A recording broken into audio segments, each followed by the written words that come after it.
नमस्कार दोस्तों, आज हम बात करने वाले हैं व्हाट इज़ एएमसीए यानी कि एमका के बारे में।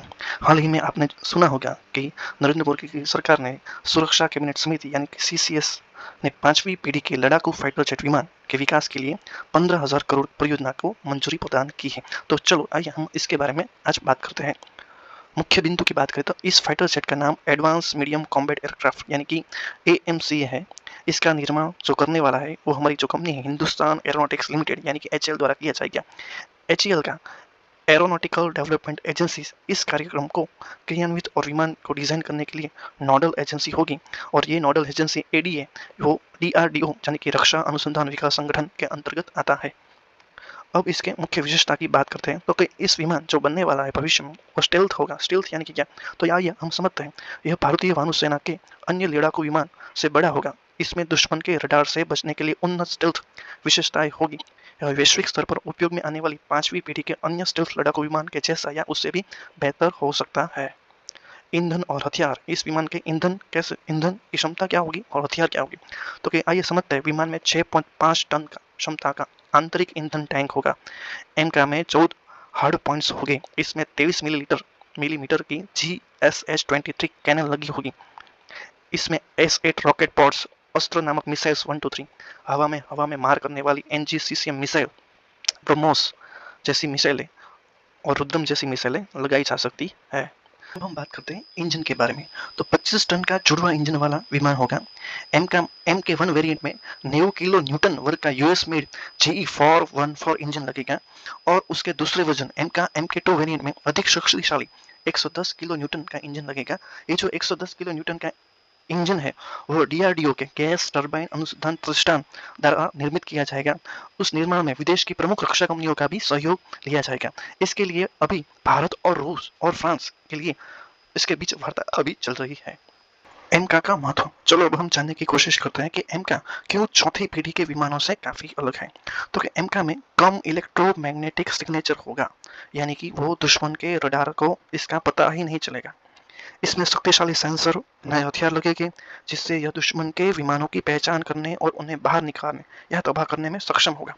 चौथी पीढ़ी के विमान को सामान्यतः इन विशेषताओं के साथ डिजाइन नहीं किया जा सकता है।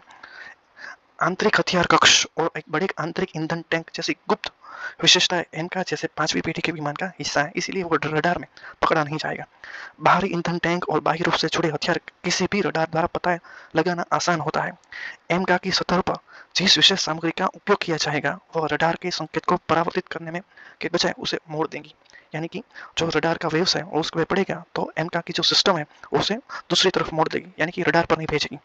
कई संरचनात्मक घटकों पर नजर रखने और वास्तविक समय में विमान का पता लगाने के व्यापक एकीकृत वाहन स्वास्थ्य प्रबंधन प्रणाली का भी इसमें उपयोग लाया जाएगा। अब हम बात करने वाले हैं एमका के विकास की समय सीमा के बारे में, यानी कि कितने वर्षों के बाद ये भारतीय वायुसेना में शामिल होगा। तो सर्वप्रथम सीसीए की मंजूरी मिलने के बाद 4.5 या 5 साल में पहले विमान की उड़ाने की संभावना है। पूर्णतः विकसित विमान बनाने में लगभग हमारे देश को 10 वर्ष का समय लगेगा। एचएएल द्वारा विमान का निर्माण शुरू करने से पहले इसके 5 प्रोटोटाइप बनाए जाएंगे। विमान के निर्माण में निजी क्षेत्रों को भी शामिल होने की उम्मीद है। 5वीं पीढ़ी के अन्य विमान, किन देशों के पास ये 5वीं पीढ़ी के विमान है, तो कि हाल ही में अमेरिका के पास F-22 रैप्टर और F-35A लाइटनिंग जैसे स्टेल्थ विमान है, जिनके पास J-20 माइंटी ड्रैगन जैसे विमान है। रूस के पास सुखोई Su-57 जैसे विमान। इन 3 देशों के पास अभी तक 5वीं पीढ़ी के विमान है। अब हम जानते हैं भारतीय वायुसेना में विमानों की घटती संख्या और एमका विमान के बिना भारतीय वायुसेना की स्थिति। तो आप देख रहे हैं कि भारत को अभी 42 स्क्वाड्रन विमानों की जरूरत है, इसके बजाय भारत के पास सिर्फ 30 स्क्वाड्रन ही विमानों की है। आने वाले यह संख्या और कम होने वाली है। भारत के पास MiG-21, MiG-29, जैगुआर, मिराज 2000 के स्क्वाड्रन को अगले दशक मध्य तक चरणबद्ध तरीके से हटा दिया जाएगा। भारतीय वायुसेना के अनुसार प्रारंभ में उसे एमका के 7 स्क्वाड्रन की आवश्यकता है। जो बन जाए तो हमको 7 स्क्वाड्रन चाहिए। अब हम बात करते हैं एमका जो बनाने वाले हैं वो संस्थाओं के बारे में। तो पहले है डीआरडीओ। तो भारतीय सेना के तकनीकी विकास प्रतिष्ठान TDES और रक्षा विज्ञान संगठन DSO के तकनीकी विकास एवं उत्पादन निदेशालय DTDP का समन्वय करके डीआरडीओ का गठन वर्ष 1958 में किया गया था। डीआरडीओ का मुख्यालय नई दिल्ली में है। डीआरडीओ विभिन्न रक्षा प्रौद्योगिकी का विकास करता है। वैमानिक यानी विमान, आयुध, इलेक्ट्रॉनिक्स, लड़ाकू वाहन, इंस्ट्रूमेंटेशन, मिसाइल, उन्नत कंप्यूटिंग सिमुलेशन आदि वो बना रहा है देश के लिए। अब हम बात करते हैं जो एमका जो कंपनी बनाने वाली है वो सरकार की हिंदुस्तान एरोनॉटिक्स लिमिटेड के बारे में। इसके बारे में हम जानते हैं। इसका स्थापना 23 दिसंबर 1940 को वालचंद हीराचंद नाम के जो व्यक्ति थे उसके द्वारा हिंदुस्तान एरोनॉटिक्स लिमिटेड के रूप में बेंगलुरु में हुई थी। एचएएल एक सरकारी स्वामित्व वाली भारतीय एरोस्पेस और रक्षा फर्म है। यह रक्षा मंत्रालय के अंतर्गत आता है। इसका मुख्यालय बेंगलुरु में स्थित है। एचएएल क्या करती है तो विमान, उसकी डिजाइन, हेलीकॉप्टर, जेट इंजन और उनके विभिन्न भागों का निर्माण उत्पादन करता है। अपेक्षित विभिन्न प्रकार के वैमानिकीय पद्धतियों के डिजाइन एवं विकास में वे महत्वपूर्ण भागीदार है। अब हम बात करते हैं जो नोडल एजेंसी है एमका की, ये वो है एरोनॉटिकल डेवलपमेंट एजेंसी, उसके बारे में। तो एडीए की स्थापना वर्ष 1984 में की गई है। यह डीआरडीओ का एक भाग है।